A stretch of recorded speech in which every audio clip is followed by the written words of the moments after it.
Hello दोस्तों, जनवर तो स्वागत है। मैं विनेश कुमार सिंह। दोस्तों, आज पढ़ाने वाले हैं हम बहुपद। हाँ, प्रश्नावली 2.1 एकदम बेसिक है, आप तो टेंशन लेने की जरूरत नहीं है। अगर आप 9th में पढ़े हैं बहुपद, बेसिक नॉलेज रखते हैं तो अच्छा बात है भाई, खुशी की बात है कि आप जानते हैं। अगर नहीं नॉलेज है भाई, तभी भी टेंशन मत लेना, क्योंकि एकदम विधिवत पढ़ाएंगे, एकदम सीधे दिमाग में जाएगा। बहुपद मतलब कुछ भी नहीं भाई। बहुपद जानने से पहले तुम जानो पहले चर, उसके बाद अचर।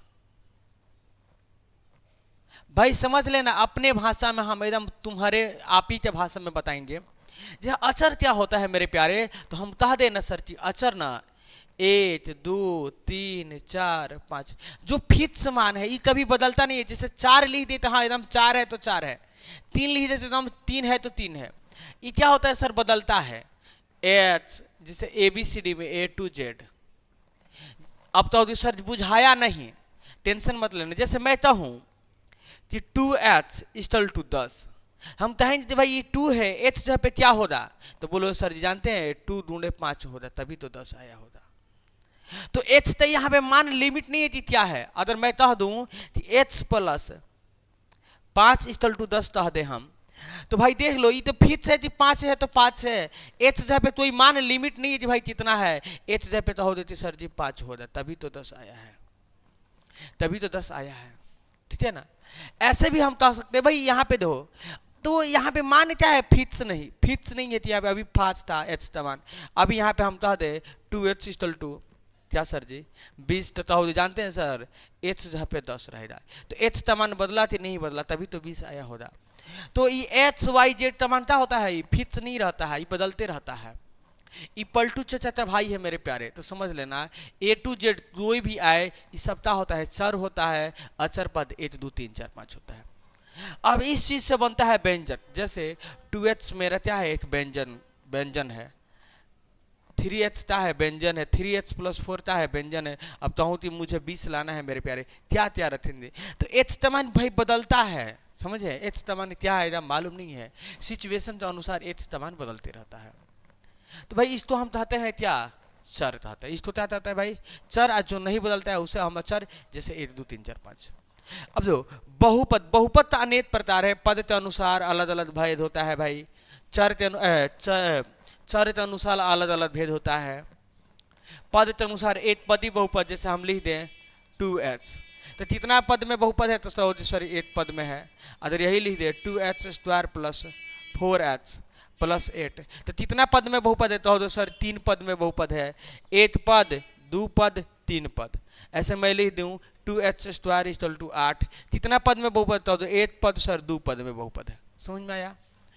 तो पद के अनुसार बहुपद का अलग अलग प्रकार होता है, चर के अनुसार बहुपद का अलग अलग प्रकार होता है, और घात के अनुसार भी बहुपद का अलग अलग प्रकार होता है। तो अभी पद के बारे में आपने जाना। अगर मैं घात के अनुसार कहूं, जैसे मैं लिख दूं h plus y equal to 8, तो कितना धात है, तो धात ना मतलब सर जी तब रहेगा, धात मत करिए, बात नहीं होती, समझ में आता है, समझ में आता है तो अच्छी बात है। अब देखे ना मेरे प्यारे थी, धात मतलब पावर देखते हैं, इसमें किसी पावर है क्या, तो बोलो सर कुछ नहीं है, तो इसका मतलब 8 है, तो इसको बोलेंगे हम रैखिक बहुपद। क्या बोलेंगे, रैखिक बहुपद। अब जिस जैसे इस बहुपद तो हम देख रहे हैं, तो इसमें पावर क्या है भाई, 2 है, तो इसको बोलेंगे हम द्विघात बहुपद। द्विघात बहुपद भी बोल सकते हैं, त्रिपदी बहुपद भी बोल सकते हैं, ए 2 पद 2 2 पद 3 2 पद, ठीक है ना। ऐसे आप त्रिपदी बहुपद भी बोल सकते हैं। तो धात के अनुसार बहुपद प्रकार, पद के अनुसार बहुपद प्रकार, और चर के अनुसार भी बहुपद प्रकार होता है। सर जी चर, इसमें देखिए चर, चर के रूप में A to Z, इसमें h है ना सिर्फ, तो बोलेंगे कि सर h चर वाला बहुपद है। इसमें देखो x भी है, y में है, दो है, तो इसको बोलेंगे दो चर वाला बहुपद है। तो चर के अनुसार भी बहुपद प्रकार होता है। मतलब अभी तक अब मैंने जितना समझाया, अगर आपके दिमाग में नहीं दिया तभी भी टेंशन मत लेना, क्योंकि जैसे जैसे आएगा ना सवाल, वैसे वैसे मैं समझाऊंगा, अगर दिमाग में आपको डाल दूंगा। तो भाई आज के लिए हम फर्स्ट प्रश्न देखते हैं, क्योंकि थोड़ा बहुत इस पर चर्चा कर दी थी। अगर थोड़ा बहुत भी आपके दिमाग में दिया होगा तो आगे फिर मैं समझाऊंगा, तो आपके दिमाग में जाएगा नेक्स्ट चैप्टर के लिए जो जरूरी है। चलिए हम देखते हैं मेरे प्यारे कि आज के फर्स्ट प्रश्न। भाई कुछ भी नहीं है, टेंशन मत लेना। कह रहा है 2.1 में मेरे प्यारे कि किसी बहुपद, जो ऑलरेडी आप लोग तो स्क्रीन पे दिखाई दे रहा है या दे रहा होगा, किसी बहुपद पी एच के लिए y equal to p h का ग्राफ नीचे आकृति में दर्शाया गया है, माने 2.10 में दिया गया है। प्रत्येक स्थिति में पी एच से शून्यान्त संख्या ज्ञात कीजिए। तीसरा शून्यान्त संख्या ज्ञात करना है मेरे प्यारे पी एच का। अब देखो पी एच बोल रहा है तो देखो फर्स्ट ग्राफ में क्या कह रहा है। यहाँ पे थोड़ा सा हम विचार करेंगे, y डैश h डैश। अब देखो ऐसा एक रेखा है। तीसरा पूछ रहा है भाई पीएच का मान पूछ रहा है कि पीएच का शून्यान्त संख्या कितना है, तो हम देखेंगे कि एच जो अक्ष है तो ये रेखा इसको काट रहा है क्या, तो ये बोलो सर जी नहीं काटा, ये वाई तो काटा है। ये क्या काट रहा है, वाई तो काटा है, एच तो नहीं काटा है, तो पीएच से शून्यान्त संख्या क्या होगा, शून्य हो जाएगा। हमारे आंसर क्या होगा, पीएच से शून्यान्त संख्या शून्य। समझ में आया कि नहीं आया। एच भी बार नहीं टाटा है, एच सच होता है, एच सी मान पूछ रहा है, तो हमारा यह जो रेखा है टाटा है, इसे एच सच हो गया, वाई एच हो गया। तो भाई और भी जो एक्स्ट्रा रेखा है तो टाटा नहीं है एच वाला, तो क्या बोलेंगे पीएच तो शून्यान्त संख्या शून्य होता है जब एच भी बार विभाजित नहीं करेगा तब। नेक्स्ट अगर प्रश्न की बात किया जाए तो इसमें ऐसा है सर, देखिए y dash h dash h, तो ऐसा है जो ऑलरेडी आप लोग को स्क्रीन में दिखाई दे रहा है, ऐसा है सर, ऐसा है, ऐसे ही ना है, देख पा रहे होंगे आप। तो अब मेरे प्यारे बताओ कि एच का पीएच का शून्यान्त संख्या पूछ रहा है, तो एच अक्ष तो कितना जगह टाटा है, यहाँ पे तो बोलोगे सर एच जगह टाटा है। वाई वाला तो मत देखना, सिर्फ एच का पूछ रहा है, तो एच वाला तो देखना कि कितना जगह टाटा है, तो एच जगह टाटा है, तो हमारा दूसरा आंसर क्या होगा 1 होगा, एच जगह टाटा है तो 8 होगा। तो दिक्कत है क्या मेरे प्यारे, बोलो सर दिक्कत नहीं है, क्योंकि दिक्कत हम होने नहीं देंगे।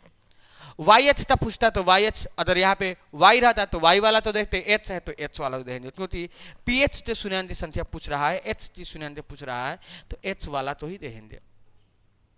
नेक्स्ट प्रश्न है मेरे प्यारे ऐसे है, अब बता रहा है फिर इसमें भी पी एच के शून्यान्त संख्या, तो यहाँ पे देख लो मेरे प्यारे एच डैश वाई डैश। यहाँ पे देखो कि एच अक्ष तो कितना ज्यादा टाटा, तो बोलो सर जी एच ज्यादा 2 ज्यादा 3 ज्यादा, तो पीएच से शून्यान्त संख्या कितना होगा मेरे प्यारे 3 होगा। समझ में आया कि नहीं आया, समझ में आया। 3 नंबर था पीएच से शून्यान्त संख्या कितना होगा 3 होगा।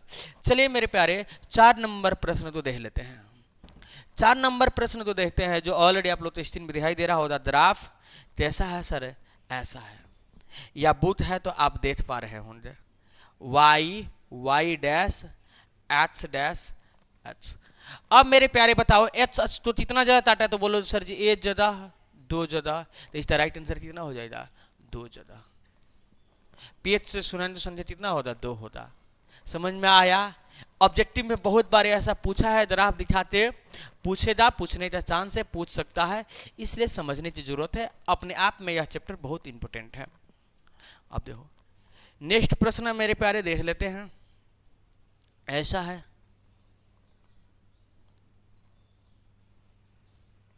ऐसा है ना जी सर जी 80 बार ऐसा। अब देखो नेक्स्ट प्रश्न है, तो देती सर पीएच से शून्यान्त संख्या कितना है, एच अक्ष है, वाई डैश।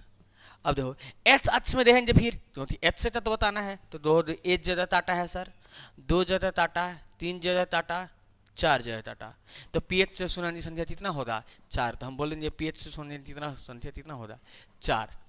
तो दिक्कत है क्या, नहीं दिक्कत है सर। चलिए कितना नंबर था, 5 नंबर था। 6 नंबर प्रश्न को देख लेते हैं। मुझे मालूम है कि समझ में आता होगा, समझ में आएगा, हाँ बढ़ाना मत। दिक्कत प्रॉब्लम है तो कमेंट बॉक्स आप ही का नाम है भाई, कमेंट बॉक्स में कमेंट तो छिपका देना। ऐसे ग्राफ है सर,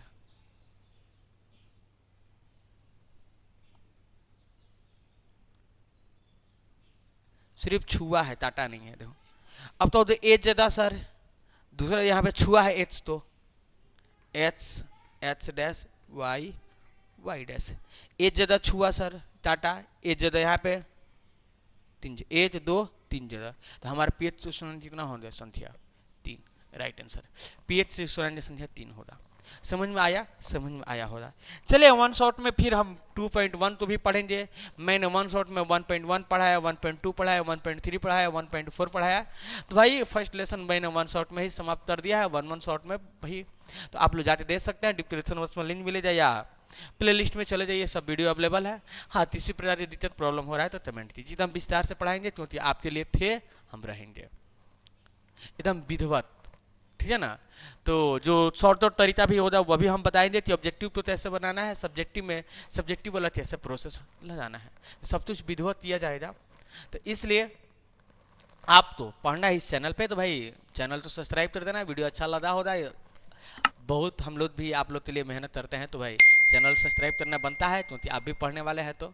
और वीडियो तो लाइक कर दीजिएगा, और जो भी दिक्कत प्रॉब्लम हो कमेंट बॉक्स में ज़रूर कमेंट दीजिएगा, क्योंकि हम कमेंट भी पढ़ते हैं, कमेंट का रिप्लाई भी देंगे ज़रूर। फिर मिलेंगे नेक्स्ट वीडियो में, तब तक चलिए प्यार से बाय बाय, टाटा, जय हिंद।